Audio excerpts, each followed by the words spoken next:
Hello guys, welcome. So today is the second part of writing task 2 question. When choosing a job, salary is the most important consideration. Do you agree or disagree?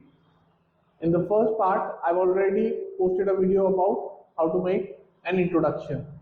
In the second part, we will discuss both the points agree and disagree. So let's look at agree first. Financial stability. Obviously, when you choose a job with the highest salary package, it comes with a proper financial stability. You have a stable job, a job that is high paying, as well as provides you with enough pressure so that you are always on your toes, as well as it gives you a financial stability in terms of you are getting a high paid salary so you can work in a tier 1 city or a world class city.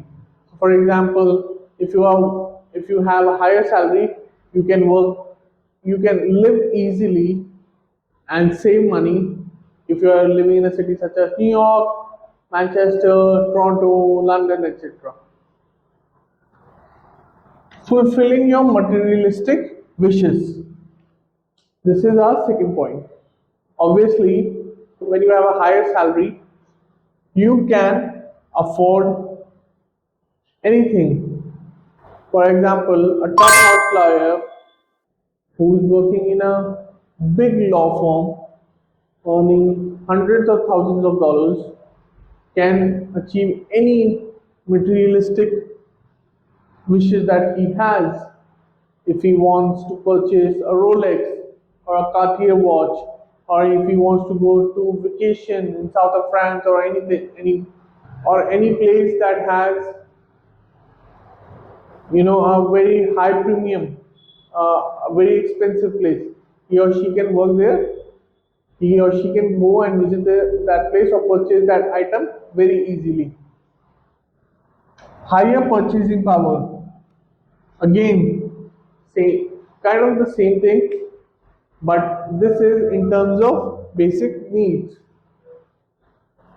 A person with a higher salary can purchase a bigger house, he can purchase a house with a garage, he can purchase one or two cars easily. He or she wouldn't have to worry about things like mortgage or a car loan. With a higher salary, he or she can purchase a bigger, better car or more expensive item.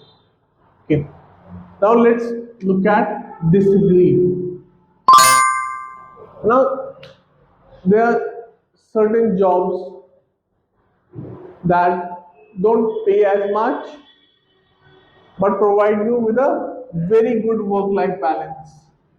This could be the job of a physiotherapist working with a sports team, or this could be a teacher working in an elementary school, right? Certain occupations require you to work in certain hours only. They cannot be extended for evenings or nights.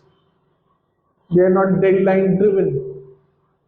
So they can easily provide a good work-life balance. Another thing, people look for job satisfaction. Okay? One of the bigger consideration then that people take is job satisfaction. How satisfied are you with your job? Do you think that your job provides you a good mental work state? Does it leave you fulfilled in every stand of the manner? Are you learning every day? So certain people look at that as their biggest criteria and not salary. The last point is personal development. So personal development basically is learning new job or learning new skills at your existing job, which is not as pressurizing as other jobs can be. So for example, let's say I am working with an NGO and they have introduced a new software, you know.